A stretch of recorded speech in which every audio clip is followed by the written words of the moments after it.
La Jornada Zacatecas TV, un espacio de libertad.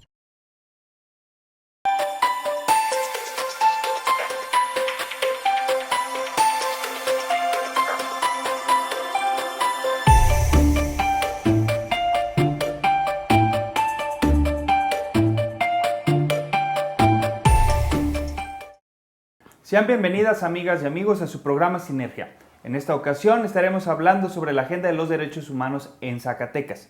En esta ocasión nos acompaña la doctora María de la Luz Domínguez, coordinadora de los foros para la elaboración del diagnóstico y programa de derechos humanos del Gobierno del Estado, y nuestro colaborador de costumbre, Marco Antonio Torres Inguanzo, a quien les agradezco su presencia. Y para empezar rápido en ambiente, compañeros, me gustaría preguntarle a nuestra invitada empecemos por el diagnóstico. ¿Cómo está Zacatecas en materia de derechos humanos? Muy buenas tardes a los dos y gracias por el espacio. Comentarles que efectivamente se está realizando ahorita unos foros en el Estado para poder elaborar un diagnóstico en materia de derechos humanos y posteriormente esto sirva de base para la elaboración de un programa estatal. Ya un diagnóstico como tal en el Estado de Zacatecas no existe. Por ello se está realizando este tipo de foros, de espacios de participación ciudadana, en donde realmente la población, sobre todo de la sociedad civil, acuda y dé sus opiniones, sus sugerencias, pero también plantee de manera muy clara cuál es la problemática que había en el Estado para el ejercicio y goce de los derechos humanos. Entonces, no hay, y mediante este mecanismo, además de una serie de encuestas que estará aplicando la Universidad Autónoma de Zacatecas para el conocimiento y percepción de los derechos humanos de los zacatecanos, habremos de tener pues un resultado específico que pueda formar parte de este diagnóstico, pero en este momento no lo tenemos. No hay uno, claro. Marco, ¿alguna idea de cómo ande Zacatecas en materia de derechos humanos? Es que ese es justo el problema, lo que está diciendo la doctora, y me parece que es algo en lo que hay que detenernos a reflexionar. ¿Por qué razón no hay? Mira, primero, para poder diagnosticar necesitamos una matriz de indicadores, ¿va? Sí. Y para construir un indicador, lo principal es generar y tener el acuerdo de sobre qué horizonte normativo vamos a hacer esa medición, ¿va? Porque cuando nosotros medimos, lo que hacemos es compararnos contra como estamos, empíricamente, como estamos, contra algún horizonte normativo. Y no ha habido organismos, por ejemplo, la Comisión Estatal de Derechos Humanos no ha hecho nunca un esfuerzo al respecto, ¿va? Haz de cuenta que no existe la Comisión Estatal de Derechos Humanos.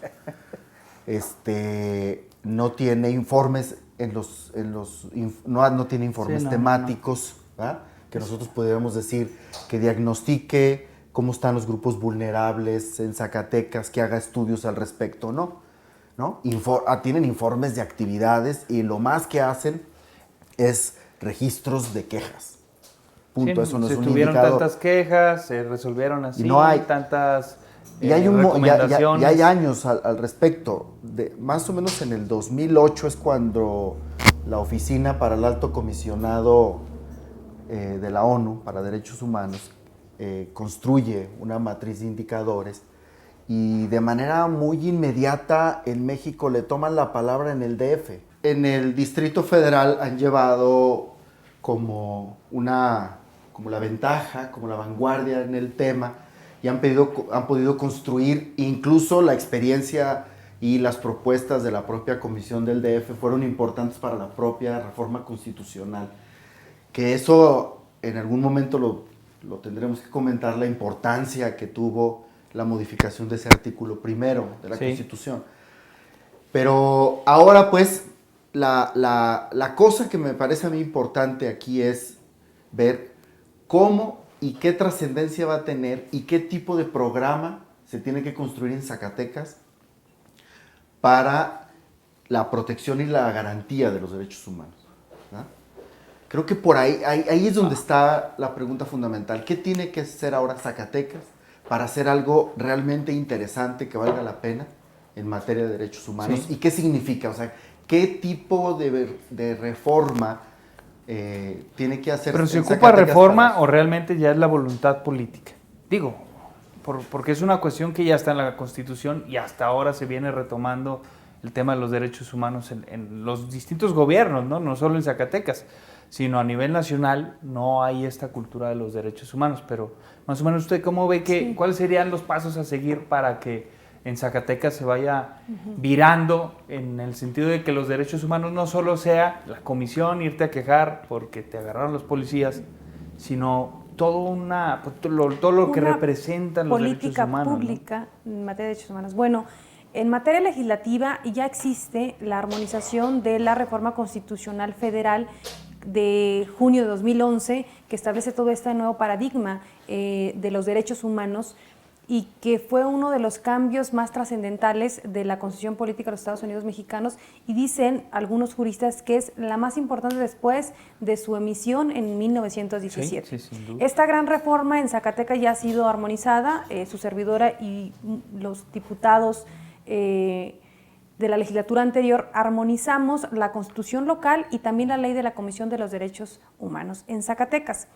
Ahora lo que continúa es elaborar este diagnóstico para conocer de manera específica cuál es la problemática en Zacatecas que no permite un adecuado y pleno goce y ejercicio de los derechos humanos. Y a partir de ahí, entonces sí, crear un programa que contenga pues la política pública que permita definir de manera clara cuáles son los objetivos, estrategias y líneas de acción que van a permitir el ejercicio adecuado de estos derechos.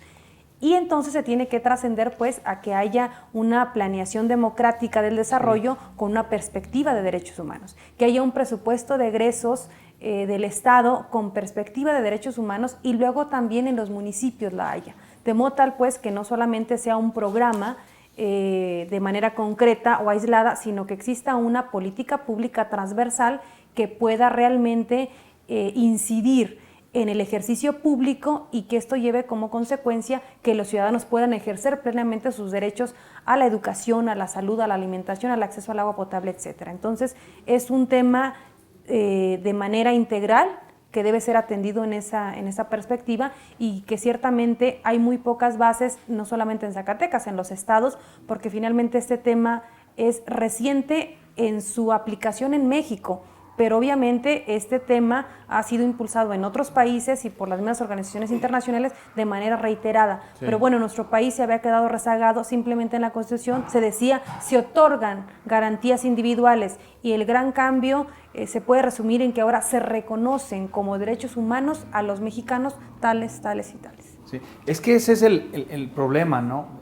Los derechos humanos son un paradigma de gobierno, más no un programa, ¿no? Que es como constantemente se les ha asumido como que, bueno, pues se garantizan los derechos humanos, ahí está la Comisión de Derechos Humanos, ya, listo. ¿Tú cómo lo ves, Marco? Esto que dices es un paradigma, podemos decir, se va a ejercer como un enfoque, explico. Tenemos no solo los derechos civiles y políticos, y el derecho a la libertad, y eso que el Estado tiene que proteger, sino tiene una serie de derechos que tiene que garantizar, que son los derechos económicos, sociales, culturales y ambientales.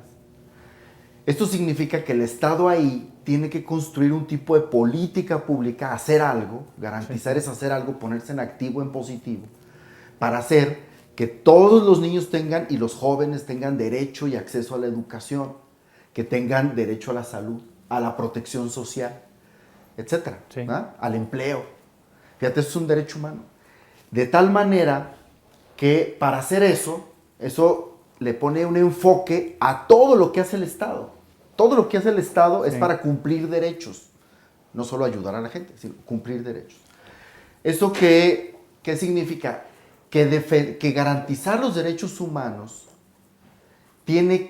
lo que tendría que ser un programa en Zacatecas es lograr que las políticas públicas estén elaboradas de acuerdo a ese enfoque de garantizar esos derechos, ¿verdad? O sea, eso se traduce en que se tenga educación, que se tenga salud, que efectivamente se tenga protección social, etc. O sea, significa modular, hacer algo, hacer de algún modo las políticas públicas, ¿verdad? Eso puede ser de una enorme importancia porque nos va a cuestionar todo lo que hace el Estado desde las reformas estructurales. Sí, bien mencionaba la doctora. Por un lado hace reformas estructurales que van a violar de manera directa los derechos humanos. Ejemplo, en la reforma laboral, ¿verdad?, se flexibiliza las cosas de tal manera que no dan posibilidades de tener empleo decente, ¿no?, como lo establece la OIT, ¿no? Entonces hacen una serie de reformas estructurales en donde construyen la economía de tal manera que el empleo no va a ser empleo decente, sino empleo precario. Como el que hemos tenido, ¿no? Como el que hemos tenido y que vamos... Y que desarrollan que no tengamos el derecho a la seguridad social. Que la política pública está violando los derechos humanos, entonces tiene que hacer algo, el sujeto es la política pública.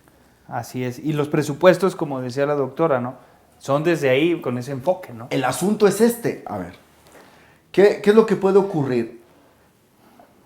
Que hay un programa que le señale al Estado que está violando los derechos y que tiene que modificar política pública para poder cumplir con los derechos. Sí. Y que eso se pueda convertir en un condicionante para asignación presupuestal. Si no se une las condiciones del cumplimiento de derechos a la asignación presupuestal, la implementación de este tipo de objetivos no van a tener futuro, ¿ah? Tenemos que lograr eso.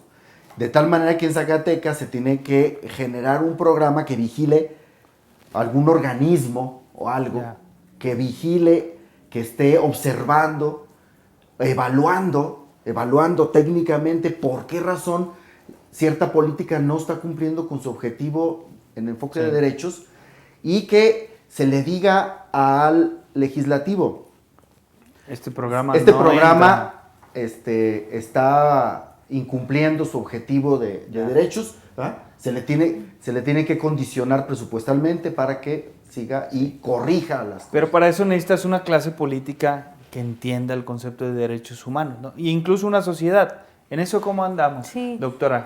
Es fundamental. La gente sí sabe qué son sus derechos. Es fundamental que tanto la autoridad tenga pleno conocimiento de qué son los derechos humanos y cómo pueden garantizar su ejercicio, y por el otro lado la sociedad, la población en general también conozca cuáles son sus derechos para poder exigirlos. Y efectivamente, al crear un programa, debe de tener objetivos, ya señalamos estrategias, líneas de acción, y también debe tener esos indicadores y mecanismos de seguimiento y evaluación para que pueda garantizarse que en ese programa lo que se establezca pueda ser cumplido y no solamente se quede de manera general. La sociedad, en lo que hemos nosotros recorrido el Estado durante todo este mes, observamos que no conoce de manera exacta cuáles son sus derechos humanos y que relacionan derechos humanos ciertamente con la comisión, sea la nacional o la estatal de derechos humanos, con policías y con defensa de delincuentes. Es decir, no hay una clara concepción de los derechos humanos de parte de la población, y entonces, al no saber de qué estamos hablando, será posible entonces de que los exija a las autoridades. Los derechos humanos son todos aquellos inherentes a la naturaleza humana que le deben permitir el adecuado desarrollo del individuo y que deben de estar plasmados en las leyes y garantizados por las autoridades sin discriminación de tipo social, económica, política, etcétera, ¿no? Entonces, son aquellos derechos, pues, básicos, inherentes al propio ser humano, y que desafortunadamente los zacatecanos, en lo que hemos estado recorriendo el Estado,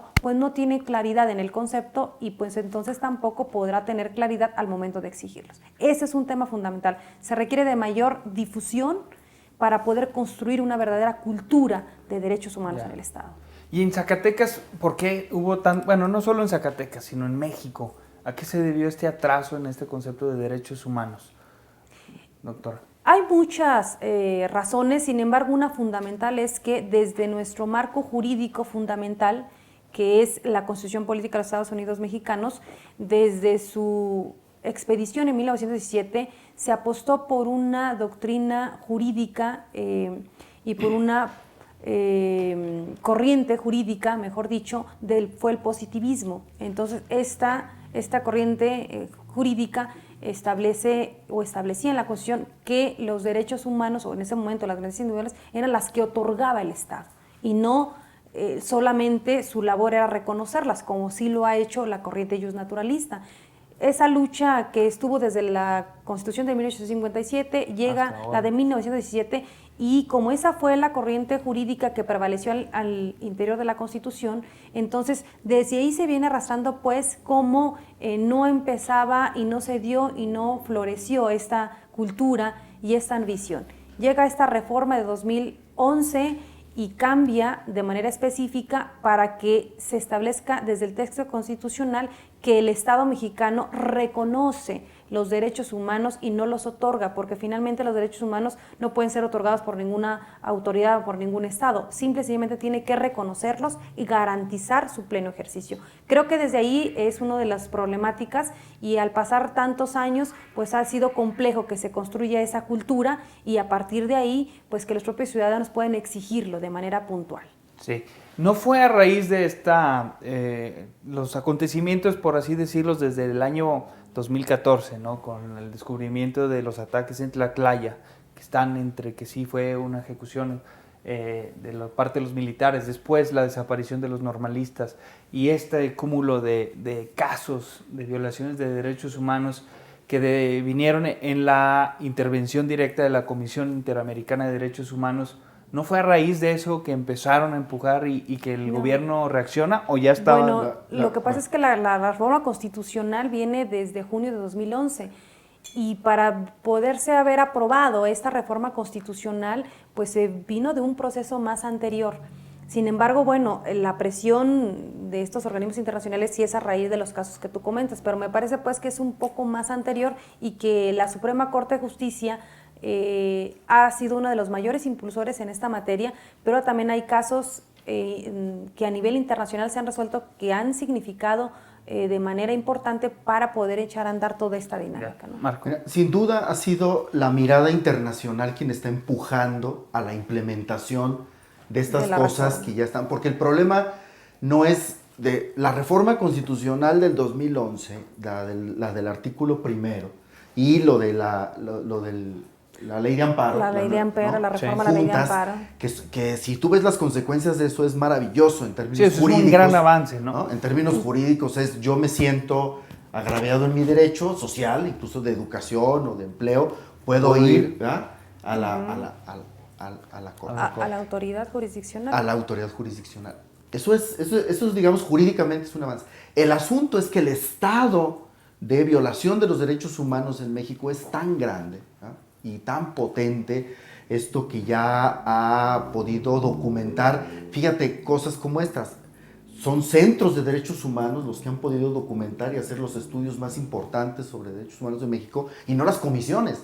La Comisión Nacional de Derechos Humanos es una vergüenza en México por la omisión, las omisiones que ha tenido, ¿verdad? Esto es, la denuncia que hace el sacerdote Raúl Vera en el caso de Coahuila, sí, o Solalinde en el caso de los migrantes. Solalinde en el caso, etc. Esto es, las omisiones de la Comisión Nacional de Derechos Humanos, en donde incluso ahorita a la fecha el acompañamiento a los padres de los 43 normalistas lo está haciendo el PROD, ¿no? El Centro de Derechos Humanos Miguel Agustín PRO, sí, no, en ausencia absoluta de la Comisión Nacional. Esto es, las comisiones estatales también han tenido una omisión de tal magnitud que no hay diagnósticos, sí, con lo que empezamos el programa, ¿verdad? Cuando es su obligación eso, sí. Tienen la facultad de investigar y no investigan, ¿verdad? De tal manera que tienen un montón de facultades y un montón de cosas que pueden hacer, que se les ha dotado jurídicamente y no lo hace. De tal manera que la urgencia viene en la mirada internacional, y entonces sale toda la pus que requerimos curar. Y necesitamos una arquitectura institucional distinta, un andamiaje jurídico también distinto para remediar ese enorme boquete que tenemos en el país. Doctora, tú fuiste diputada y parte fundamental de la reforma aquí en Zacatecas. ¿Qué se debe de hacer con las comisiones? Porque realmente, bueno, tú lo estás viviendo, ¿no? Esta percepción de que las comisiones son para defender a delincuentes y quejarse de los policías.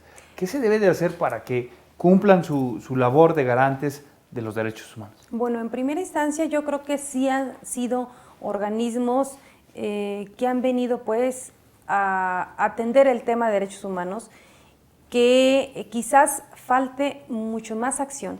Sin embargo, bueno, nos comentaban particularmente el doctor Ricardo Sepúlveda en la Ciudad de México en un curso que estuvimos por allá, que las comisiones, tanto la nacional como las estatales, deben participar ciertamente en este ejercicio del diagnóstico, pero que los programas y las políticas públicas deben ser realizadas por las autoridades, particularmente el Ejecutivo, para que las comisiones sean quien observen si realmente se cumplen o no. Y que entonces pues puedan ellas después participar de manera activa pues en la vigilancia permanente, porque si no se convertirían en juez y parte. Pero sí es necesario pues decir que son instrumentos que se han establecido, pero que no se les ha dotado de suficiencia ni presupuestal y que, tampoco han podido tener una incidencia real o suficiente en el entorno pues del ejercicio de los derechos humanos. Ciertamente hacen algún esfuerzo, particularmente la del Estado, la de otras entidades federativas y la nacional. Sin embargo, pues sí hace falta mayor actividad. Y un tema que sí ha sido fundamental y me parece que habría que incidir es en la promoción de los derechos humanos, para que la gente conozca exactamente de qué estamos hablando, ¿verdad? Así porque es, la gente sí falta esa, tema, esa cultura de los derechos. Pero ¿qué hacer? Pero no es cultura. ¿Qué hacer? Déjame ver nada más con las comisiones de derechos humanos, porque desde un punto también se ve que se han carecido también o se han contagiado de este vicio de partidizar. No hablo de politizar porque ni son entes públicos, tienen que ser políticos, pero de partidizar, ¿no? Vemos a un INE que se reparte sus consejeros no en base a ciudadanos, sino de allegados a los partidos políticos. Y esa pugna se da también a la hora de designar al presidente o al comisionado de los derechos, de las comisiones de derechos humanos, estatal o nacional. ¿Cuál debe ser el mecanismo adecuado para seleccionar a los consejeros y a los comisionados? ¿A través de tómbola o igual permanecer? En este momento, según la normativa de Zacatecas, a través de una consulta en donde cualquier ciudadano que considere que puede ocupar el cargo acude a cumplir los requisitos de una convocatoria que emite el legislativo y luego ya los diputados, las diputadas lo eligen. A mí me parece que el problema es, más allá de la partidización, son los perfiles, porque puede un partido proponer un perfil, pero que realmente tenga la capacidad y sobre todo la imparcialidad y la honorabilidad para ejercer el cargo o la comisión. Sin embargo, bueno, hay dos problemas. Por un lado, la partidización, pero por el otro lado, que los perfiles que proponen algunos partidos políticos no solamente no saben de derechos humanos, simple y sencillamente no les interesa el ejercicio, la promoción y la garantía de los derechos humanos. Entonces, son dos problemas que están vinculados y me parece que es más grave la ausencia de adecuados perfiles que la propia partidización, porque puede un partido político proponer a un personaje que realmente va a ayudar a promover y a garantizar los derechos humanos y quizás ya en el ejercicio de su actividad pueda dar buenos resultados. Pero si le sumamos a ello que además ponen perfiles que realmente no tienen el interés ni mucho menos el conocimiento, entonces por ello estas comisiones, estos organismos no han servido o no se han constituido en el instrumento que verdaderamente la gente está esperando y en el que conceptualmente originalmente nacieron. Sí. Marco, ahora sí. Fíjate que yo decía que no era solo un asunto de cultura, es un asunto de arreglos institucionales, ¿verdad? De estas capacidades institucionales que puedan tener estas comisiones, sí, desde el asunto de perfiles, y el arreglo hacerlo de tal manera que eso mismo hace que funcione.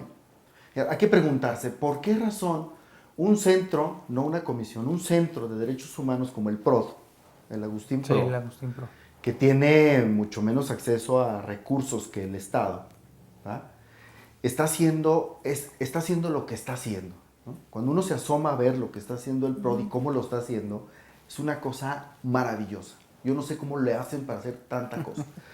Y en alianza con la Universidad Iberoamericana, sí, son los que están llevando los mejores estudios de derechos humanos, ¿verdad?, los seguimientos, etc. Y ves las comisiones, y en las comisiones no está ocurriendo nada importante, con excepción de la del DF, que incluso sí está ejerciendo investigación, y etcétera, ¿no? Y están haciendo análisis de grupos vulnerables y ¿no? Pero de ahí en más, ni la nacional ni las estatales, otras, están haciendo absolutamente nada. Eso significa que debemos de cuestionarnos cómo hacer un arreglo institucional de tal manera que se construyan en órganos de evaluación, primero, de cómo está construyendo la política del Estado, y luego tengan instrumentos para obligar al Ejecutivo a realmente corrija hacerlo. las cuestiones. Y la única manera importante de hacerlo es por vía del presupuesto. ¿Esto qué significa? Que tenemos que tener un órgano evaluador de política pública con enfoque de derechos humanos, Sí. independiente y autónomo, y que esté haciendo la medición de bueno, como lo hace esta oficina de Naciones Unidas, ¿no? Los problemas estructurales de proceso, de resultado, etcétera, etcétera. Y en los temas de proceso, distinguir bien qué está haciendo el Estado en el diseño de sus políticas, en su implementación, en su evaluación, o sea, en todo el ciclo de política, ¿no? Evaluar qué está haciendo mal y por qué es lo que tiene que corregir. Ya. O sea, debe de haber un órgano evaluador de política pública que le diga al Ejecutivo en qué está fallando y por qué razón, qué cosa hay que está haciendo que sus objetivos no se estén alcanzando. De tal manera que le manden al legislativo el arreglo, esto es la sugerencia de mejora, es decir, tienen que mejorar esa política de esta manera, el diseño de esta política está mal, o la implementación está mal, tienen que mejorarla, pero si no hay un mecanismo que los obligue, como el presupuestal, es muy difícil que lo hagan. O sea, necesitamos un órgano de ese tipo. ¿Cómo ves esa propuesta, doctora? Interesante, y me parece que de fondo también otro asunto del por qué no se cumplimenta de manera adecuada el ejercicio de los derechos humanos es, particularmente lo que tiene que ver con las comisiones, es que las recomendaciones no son vinculatorias, es decir, solamente son recomendaciones y no tiene más allá de efectos jurídicos más que el de señalar que el servidor público hizo mal, pero no hay una sanción el presidente específica. Que le llega una recomendación, pues son llamadas a misa, ¿verdad? No hay... Entonces, me parece que el tema es de fondo y en eso radica también, o sea, cómo trascender a que esas recomendaciones no solamente se queden recomendaciones, sino hacerlas vinculatorias. Porque en muchas ocasiones, a lo más que puede llegar la Comisión de Derechos Humanos nacional y locales, en el caso de la local, es decirle a la legislatura, ¿sabes qué? Ese presidente le mandó una recomendación y no me la aceptó, y no aceptó las especificaciones que venían en ella, como era capacitar al personal, como era remover a un personal, como era, por ejemplo, bajarle de grado a un policía. No me hizo caso, me ignoró. Entonces, tu legislatura lo que tienes que hacer es tomarla y sancionar al presidente hasta administrativamente. Pero no sucede, porque, por ejemplo, el caso de Zacatecas nunca se ha sancionado por parte del legislativo a un servidor público, aun cuando no hayan aceptado las recomendaciones. Y eso ya está en la ley, ¿no? O sea, y eso se establece de manera específica en la ley, pero sí efectivamente debe haber un mecanismo jurídico de evaluación que permita observar si realmente las políticas públicas en materia de derechos humanos se cumplen o no, porque de otra manera, pues sí, los programas y las acciones se quedan solamente de manera general, pero no sabemos si realmente avanzan en su cumplimiento o no. Marco, ahí, a ver, en esta propuesta sería una especie de auditoría de derechos humanos sobre un ente autónomo o como el INEGI, pero no, sería algo así como una especie de Coneval de derechos humanos. Ya. O sea, tú tienes un organismo. Ya se va adelantando al foro. Acá, Marco. O sea, tienes un organismo. Su propuesta. El martes. Sí, el martes martes 17 de noviembre el a las 9:30 de la mañana en Casa Municipal de la Cultura es el foro estatal, entonces pues ahí los esperamos y ahí vamos a esperar aquí a acompañar. Aquí. Muy bien. El asunto es que tienes que tener un organismo que te evalúe todos los programas. Esto es porque una política pública es algo muy complejo, va desde la ley, ¿no?, específica hasta el proyecto, ¿no?, pasando por programas diferentes, etcétera, ¿no?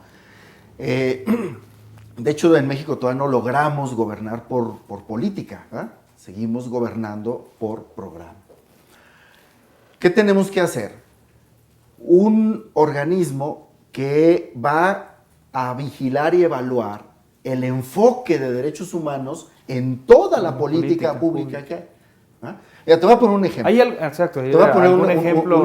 A ver, hubo una reforma para el sistema de justicia. ¿Va? Esto es pasar del inquisitorial al oral. Al oral. Al adversarial. Acusatorio adversarial. Ajá, adversarial. Bien. El asunto es que, en términos de diseño, el planteamiento de esa reforma está bien, no está mal. Es una buena idea, digamos. ¿Ah? Pero cuando uno hace las evaluaciones de impacto, ¿ah? Las evaluaciones de resultado tienen de resultado y de impacto. Resulta malísimas. que no se nos mueve la realidad. Entonces, algo ha estado ocurriendo, pero en el proceso de implementación. ¿Va? O sea, el proceso de implementación está mal. Hay algo ahí que está obstaculizando todo. Bueno, entonces, hay que ubicar en dónde está, cómo, qué cosa hay que hacer para desatorar ese nudo. Entonces, debe de haber, para que realmente se cumplan los derechos humanos, el acceso a la justicia pronta, expedita, etc. ¿no? Entonces, un organismo independiente que evalúe, que evalúe no solo el diseño, que evalúe cómo está el proceso de implementación, que está obstaculizando la garantía de derechos, y luego que haga la recomendación, en términos de recomendación de mejora de política, es decir, tienen que hacer tal cosa para que esto... Eso es lo que se debería de transformar las comisiones estatales y la Comisión Nacional, o sería un ente... Yo creo que sería un ente más complejo, Aparte, en donde las comisiones tuvieran parte. ¿Ah? O sea, pero este es un ente, un organismo más complejo, con participación ciudadana, con la academia, porque aquí también requieres gente que técnicamente sepa hacer las cosas, pero gente que tenga la vigilancia de que se están haciendo bien. Y incluso que fuera un organismo nacional, que pudiera evaluar a los estados, porque haces organismos locales y luego empiezan a veces quizás, no, simple y sencillamente me parece que pudiera ser mucho más objetivo e imparcial organismos nacionales que puedan evaluar a los estados, sin decir que esto fuera a afectar la soberanía de los estados, pero sí me parece que pudiera, la propuesta que propone el compañero, que pudiera pues dar algún resultado. Sin embargo, señalar que es muy complejo porque el tema no se ha abordado de manera adecuada en el país y no es un asunto solo del estado de Zacatecas, es en todos los estados. El Distrito Federal tiene una gran ventaja. En el Distrito Federal hay una gran participación ciudadana, hay muchas organizaciones de la sociedad civil, la gente es muy participativa y entonces está muy atenta en el ejercicio de gobierno y también en el ejercicio de la presentación de propuestas. Efectivamente, el Distrito Federal es uno de los estados que hizo su programa de derechos humanos, ya tiene una nueva versión de un nuevo programa, pero ha venido construyéndole con una gran participación de la sociedad civil. En Zacatecas tenemos que promover que haya cada vez más participación de la sociedad, sea a través de una asociación civil, sociedad civil, pero también de la propia ciudadanía, de la propia sociedad en los municipios, en las comunidades, y dejar de lado apatías sociales, etcétera, y por el contrario, ser más activos y participativos. ¿Y cómo hacer eso? Porque aquí en los distintos programas hemos dicho eso, ¿no? O sea, se ha dicho que el problema de la corrupción dentro de la misma universidad, todo lo que está pasando y que ya no hace engrane y que estamos haciendo crisis es en gran medida por la falta de participación ciudadana. ¿Qué hacer para que empiecen? Hay herramientas desde el Estado, por ejemplo, que vayan a estar implementando para generar pero también desde el Estado, porque este es un asunto de política civil, de Estado. Ese es un asunto de política de Estado. Incluso el programa nacional, que estuve trabajando con cierto detalle, el programa nacional tiene se ven algunas bondades, y se ve como política de Estado, y el asunto es que en los estados haya esta voluntad de abrir y cuestionarse qué tipo de participación y hasta dónde va a llegar la participación ciudadana. O sea, ¿cómo concebimos la participación ciudadana? ¿No? Exacto. Si la concebimos solamente como... porque hay una ley de participación ciudadana, pero a la hora de que... No ocurre nada. O sea, la consulta ciudadana, pues... O el caso de del gobierno actual que no tiene voluntad de consulta, ¿ah?, o de preguntarle a la sociedad ni de las grandes obras ni de nada. Si va a ser en serio un programa de esto y no una simulación, tienen que empezar también por se requiere realmente propuestas con arreglos institucionales que lleven del programa luego a una ley sobre el programa de derechos humanos en el Estado, con arreglos institucionales que garanticen una participación ciudadana que sea definitoria, que no solamente sea la simulación que hicieron en el 98, me parece, cuando hicieron la ley de participación ciudadana, en donde sí el plebiscito, ¿cómo se llama? El referéndum, etcétera, pero no vinculantes. La iniciativa popular. Sí, ¿no? sí, sí. No vinculantes. La iniciativa popular o sea, también, hacemos un plebiscito y un referéndum, pero son meras recomendaciones. ¿Ah? Eso es una simulación. Es que eso es lo que está pasando, tenemos que ver, ¿no? cómo realmente va a ser la participación ciudadana, y en función de eso va a ser una pieza clave del éxito o el fracaso de un programa. Bueno, primeramente decir que este diagnóstico es real. Estamos acudiendo, decirles que la participación de la Universidad Autónoma de Zacatecas, que es la parte académica, está haciendo también de manera muy responsable, y el objetivo es crear un programa realmente fundamentado, con sustento y sobre todo con metodología. Por lo tanto, no se puede hablar de un programa que sea simulado. La implementación corresponderá no solamente al Ejecutivo, también tendrá que ser acciones para el Legislativo y también para el Judicial y las demás autoridades, incluyendo los ayuntamientos. Por lo tanto, este tipo de programas deben de ser documentos muy bien sustentados metodológicamente para que puedan tener los mecanismos de los indicadores y los mecanismos de seguimiento y evaluación. Pero yo no estoy de acuerdo, por ejemplo, en hacer una ley de un programa. O sea, la ley del programa, como lo ha hecho el Distrito Federal, me parece que Oaxaca también va por aquel camino y otros estados. Yo particularmente no estoy de acuerdo en esa cuestión, porque un programa tiene que establecer, ya lo señalamos, objetivos, estrategias y líneas de acción, y es para construir pues la política pública. Y una ley es para construir normas específicas para el cumplimiento de otras acciones, pero construir una ley para el cumplimiento de un programa me parece que se está desvirtuando pues la forma como debe de establecerse un instrumento jurídico en función de técnica legislativa, etcétera, etcétera. Más bien lo que se tiene que hacer es, la ley ya establece cuáles son los derechos humanos. La Constitución federal, la Constitución local y cada una de las leyes contienen derechos, en el caso de la materia pues de los derechos humanos. Estos van a ser o van a ser puestos de parte de la autoridad para que puedan ser ejercidos de manera plena a través de un programa que va a contener la política pública. Y ya dijimos, y ya lo ha explicado de manera muy puntual, que debe contener una política pública para que sea exitosa.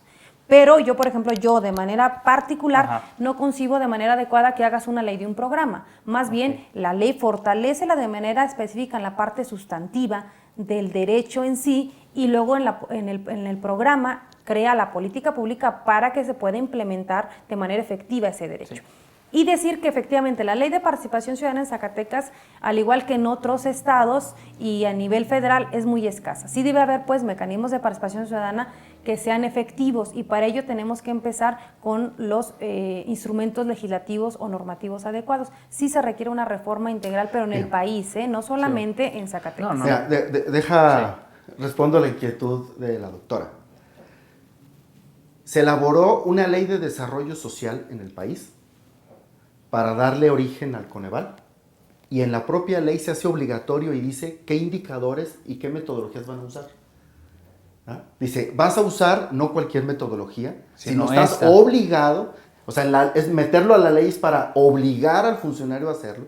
Estás obligado a estudiar la pobreza a partir de la visión multidimensional de la pobreza y hacer las mediciones multidimensionales. Y en la ley vienen los elementos metodológicos fundamentales sobre los cuales tienen que hacer su trabajo. Entonces, ¿cómo tienen que... O sea, desde la ley se mandata cómo qué producto debe de evaluar. Tienen que hacer. Entonces, tiene que haber un cuerpo normativo que obligue al Estado a decir, a ver, vas a hacer un diagnóstico, ¿con qué indicadores? Los indicadores no es un asunto neutro, es un asunto fundamental, ¿no? Sí, claro. Incluso técnicamente es lo que está marcando la orientación. Entonces, decir, a ver, ¿qué indicadores vas a usar? Tal y tal y tal, porque ya le estás dando, y estás obligado a usar esos indicadores y no otros. ¿Ah? Porque si yo cambio mi medición de la pobreza, en el caso del Coneval, con la metodología que cambio, cambian mis cifras. Si yo meto las cifras que propone las metodologías de Banco Mundial o pongo las cifras que propone el Colegio de México con Volvinic, las cifras son absolutamente distintas. Por eso es tan importante fijar cuál es la metodología que vas a usar, cuáles son los indicadores que vas a usar y que estás obligado a hacerlo. Sí. ¿Verdad? Y luego estás obligado también a la participación ciudadana, a generar tales y tales productos, en donde el organismo o un organismo posible como que le diga a la legislatura, aquí están mis productos y te los tengo que entregar para tal fecha, tengo que tenerlos y tengo la obligación de hacerlos. Sí. Si no lo meto en la ley, donde haya esa obligación, y sea solamente como un programa, vamos a caer como lo que está haciendo el gobierno del estado de Zacatecas actualmente, en donde tiene un programa como el SUMAR, que ni siquiera programa es, no tiene diseño, ¿verdad? Si tú vas y preguntas, dame el documento y el diseño de tu programa, más bien se basa no hay en lo absoluto. ¿No? Ahora el resultado Entonces, ¿qué pasa si hubiera una ley que le dijera al gobierno del estado, si vas a hacer un programa como el SUMAR, debes de tener tales y tales características, tienes que hacer esto, tienes que hacer lo otro, tienes que generar un producto de esta manera? Pero entonces tendríamos que tener una ley por cada programa. No. Una ley del programa de desarrollo social, una ley o sea, por eso yo digo que técnicamente, no digo que esté mal que establezcas en un ordenamiento jurídico algunas bases y normas en este sentido. Lo que yo digo es que no puedes hacer una ley de un programa porque entonces tendrías que construir leyes de cada programa. No. Y los programas son políticas públicas que tienes que estar diseñados de manera diferente. Por eso tiene que estar previamente a eso un diseño de planeación democrática y en este caso lo que estamos hablando con un enfoque de derechos humanos. Claro. Entonces, pero eso ya está en la Constitución, ¿no? Exacto, mira, no? lo que pasa es que... este gran diseño pues ya está en el artículo Este programa primero, ¿no? Es especial, no es un programa aparte. Es un programa que va a vigilar a toda la política pública del Estado. A toda. Esto es, todo lo que hace el Estado, todo, tendría que ser hecho con el enfoque de derechos humanos. Por eso no es una ley de un programa aparte. Si fuera el caso, yo estaría de acuerdo. No podemos tener una ley por cada programa, la ley del SUMAR, la ley de sino más bien por el tema que es por derechos humanos. Como es transversal y implica a todos, entonces en todo caso tendríamos que hacerle un apartado especial a la ley de planeación del desarrollo del estado de Zacatecas, un apartado especial sobre el enfoque de derechos humanos en toda la política que está haciendo el Estado. El asunto es generar organismos mixtos donde tengan participación la sociedad civil, la academia, etcétera, ¿no? Ahí tú tienes una observación y diferencia. A ver, no. Lo que pasa es que yo difiero de la propuesta porque debes de crear efectivamente esos mecanismos jurídicos para que te obliguen a establecer de manera puntual y construir una política que se constituye en una política de Estado en materia de derechos humanos. Pero yo difiero en que sea una ley del programa. O sea, puedes crear dentro de la propia ley de la comisión y cambiarle que no sea ley de la comisión, sino que sea una ley de derechos humanos en donde establezcas la parte orgánica de la propia comisión, sus facultades, atribuciones, competencia, etcétera, jurisdicción, etcétera. Y por el otro lado puedas crear otro apartado donde se establezcan todos estos. Se tiene que hacer un diagnóstico, debe tener estos indicadores, esta metodología tal. Y entonces esto tendrá que ir a fuerzas, tiene que ir concatenado con una planeación, es decir, un plan estatal de desarrollo que contenga el enfoque de derechos humanos y después de eso ya programas específicos o programas sectoriales. Y dentro de ellos debe existir pues ese gran programa en materia de derechos humanos. Porque de otra manera, o sea, mi diferencia es de técnica legislativa en lo que está planteando él, no porque esté en contra del contenido. Son cuestiones de Sí, o sea, porque entonces tendríamos que crear una ley del programa, una ley de programa, digamos, ¿no? Yo estoy rescatando la experiencia del DF. En el DF construyeron la ley del programa de derechos humanos y les dio resultado. O sea, han tenido lo importante es que están de acuerdo en la formación de este ente que pueda evaluar constantemente. Claro, y que esté en la ley y que se haga. Y que esté en la norma. Lo que entiendo que él quiere decir es que esté en la norma de manera específica cuáles son la metodología de medición. Exactamente, y sobre cuál es la obligatoriedad de que cada una de las autoridades para poder construir esa política pública que pueda ser medible y que pueda ser efectiva. Igual, puede ser en esta ley que puede ser de los derechos humanos y que aborda distintas cuestiones, como es la parte orgánica, como es esta otra parte. Pero sí, efectivamente, tiene que haber instrumentos jurídicos que realmente puedan ayudar a que se cumplimente, porque de otra manera, como en este país cada sexenio y cada trienio cambian de políticas, no hay una política de Estado, sino hay políticas que se implementa este gobernante y luego llega el otro. Este programa lo que busca, y déjame decirles que ese ha sido el compromiso del propio gobernador y del propio secretario general de gobierno, que sea un programa, un documento que esté fundamentado, que esté con la metodología correspondiente o bien fundamentado y con una buena metodología, pero que no solamente sea para ahorita, sino que pueda trascender gobiernos y gobernantes, de modo tal que sea un esfuerzo en el que se sienten las bases para que, independientemente de lo que pase en los próximos meses, sirva de base para la construcción y para su incidencia en la próxima planeación democrática. Muy bien.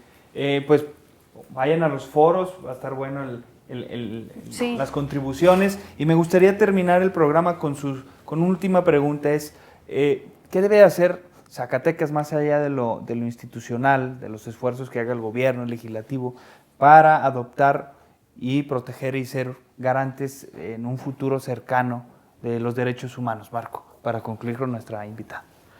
Bueno, hay algo que es muy importante, que es lograr esta ciudadanía activa, que pueda tener visión de derechos, que no está pidiendo un favor, no está pidiendo que le ayuden, como el gobierno de Guadalupe que dice, sí, yo ayudo a la gente. ¿Verdad? No se trata que recibas como ayudas, es un enfoque de derechos. Se trata de eso, de que la gente esté organizada, y eso implica una educación en ciudadanía muy importante, y es una educación en ciudadanía que no es solamente de escuela, se da en la práctica del ejercicio de la propia ciudadanía, procesos de inclusión. Ciudadanía significa inclusión. Esto también se puede convertir en un tipo de política pública, porque política pública no es solo política estatal. El concepto de lo público es mucho más amplio general, ¿no? Que lo estatal, ¿no? Que entren ahí, se involucren en procesos de gobernanza, etc. Creo que ahí debe de haber, en este programa del que hablamos, debe de haber un eje fundamental de formación de ciudadanía. Creo que si se hace eso, se pone en la ley este tipo de cosas, hacen estos arreglos institucionales, podremos decir que es un programa que va en serio. Es que digan normas, porque dice arreglos y entonces pues la gente sabe que imagina. No, arreglos institucionales es una cosa y norma es otra. Diga mecanismos jurídicos, quizás. Bueno, lo bueno que nuestros lectores son más. No, arreglos institucionales es una cosa, la norma es otra. El arreglo institucional tiene que ver con la arquitectura. Yo lo que veo es que están de acuerdo en algunas cosas, pero en el fondo están de acuerdo. Es que tenemos formaciones profesionales diferentes. Distintas, pero bueno, concluyamos, doctora, en este tema. El asunto es, veremos si es en serio o es una simulación. O sea, nosotros tenemos ahorita la pregunta, no la afirmación. No podemos afirmar que sí, ni podemos afirmar que no. Es una pregunta, ¿no? La pregunta es, ¿va en serio este programa o es una simulación más? Ante la presión internacional. Ante la presión internacional, volver a simular. Ha habido tantos procesos de simulación que estamos ante esa expectativa. Ese es el reto, doctora. Sí, y bueno, decirles que de nuestra parte en este momento, como parte de la Secretaría General de Gobierno, del Gobierno del Estado, el compromiso del propio gobernador, del propio Secretario General de Gobierno, es construir un programa bien fundamentado, no solamente jurídicamente, sino metodológicamente, que realmente sea un documento que sirva para la construcción y la definición de esta política pública con este enfoque de derechos humanos, y que ya la implementación va a ser obligación de todas las autoridades, no solamente el Ejecutivo, sino el Legislativo, el Judicial, de los ayuntamientos, de todas las instancias de manera transversal, y que además la sociedad tiene que exigir su cumplimiento. Es decir, la sociedad es una parte fundamental para que este programa no sea una simulación, porque una vez emitido el programa tendrá que exigírseles a las autoridades, estas y las que están por venir, que lo cumplan, de modo tal que la simulación de este o de cualquier otro programa o políticas tiene que tener una participación importante de la sociedad para que no sea así, por lo tanto sea efectiva.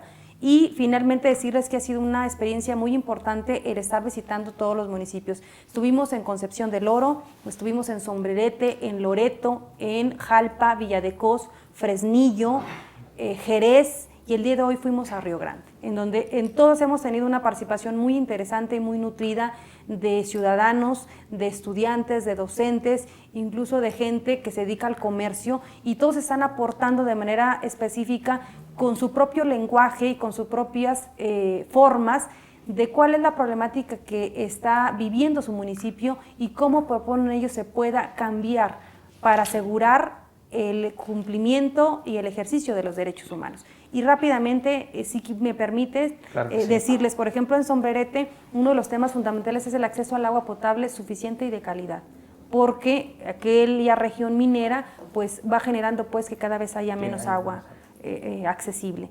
En el caso de Sombrerete, una propuesta que la comentaba antes de estar al aire de manera muy específica, cómo los jóvenes del COBAES han estado insistiendo de manera reiterada cómo debe haber acciones para prevenir los embarazos en adolescentes. Solamente lo plantean así, plantean una serie de problemas y nosotros al escucharlos analizamos y establecemos pues que ellos lo que están pidiendo es el acceso a la salud en su vertiente de derechos sexuales y reproductivos y que entonces pues debe haber acciones gubernamentales específicas para garantizar estos derechos y de manera informada puedan ellos plenamente decidir. Y en cada uno de los municipios se van presentando problemas y propuestas muy dinámicas y muy interesantes. Y bueno, quiero mencionar una que es un poco, para algunos compleja, para otros muy normal, y es que han pedido en varios municipios que se garantice el derecho a la identidad de las personas transexuales. Es decir, que pueda haber una norma que garantice que cuando una persona quiera cambiar de identidad o de género, lo pueda hacer, pero lo pueda hacer por las vías institucionales, es decir, que pueda acudir al oficial del registro civil a cambiar o hacer una anotación en el mismo para que su acta de nacimiento ya no se llame Juan, sino se llame Juana, y entonces pueda acceder no solamente a un ejercicio pleno de sus derechos humanos, sino también a programas sociales. Entonces, en cada municipio se va presentando una problemática y en cada municipio podemos observar pues como una visión distinta del ejercicio y goce de los derechos humanos, pero también propuestas muy interesantes. El día de hoy estuvimos en Río Grande y bueno, todavía el martes estaremos realizando el foro estatal al cual les hacemos la invitación de manera muy cordial. Va a ser a las 9:30 de la mañana en la Casa Municipal de la Cultura, a efecto de que cada quien pueda llevar sus ponencias y conocer claramente su propuesta y problemática, y concluimos en Tlaltenango el 18 de noviembre. Entonces, una experiencia muy rica, muy interesante, y tengan ustedes la seguridad que todas esas propuestas van a ser sistematizadas y que luego van a poder ser plasmadas en el propio programa para que realmente esa problemática que siente la ciudadanía y que les impide un ejercicio pleno de sus derechos, pues haya pues por lo menos el objetivo, una estrategia y una acción, y que sea la autoridad en sus distintos órdenes quien las pueda complementar. Yo les agradezco a ustedes el espacio, doctora. Por supuesto a la empresa, y decirles que el tema de derechos humanos no es un asunto solo del gobierno ni de las autoridades. El tema de los derechos humanos es un asunto de la sociedad en su conjunto, de las instituciones académicas y de todos, a efecto de que realmente puedan los zacatecanos y las zacatecanas vivir con dignidad, que puedan tener mejor calidad de vida y que con ello puedan alcanzar una de las metas de los humanos, que es la felicidad. Muy bien, pues muchas gracias a los dos, muy interesante el tema, y a ustedes que nos siguen a través de las redes sociales y nuestro canal de YouTube. Nos despedimos y nos vemos en el próximo programa de Sinergia. Mi nombre es Raimundo Cárdenas Vargas y hasta luego.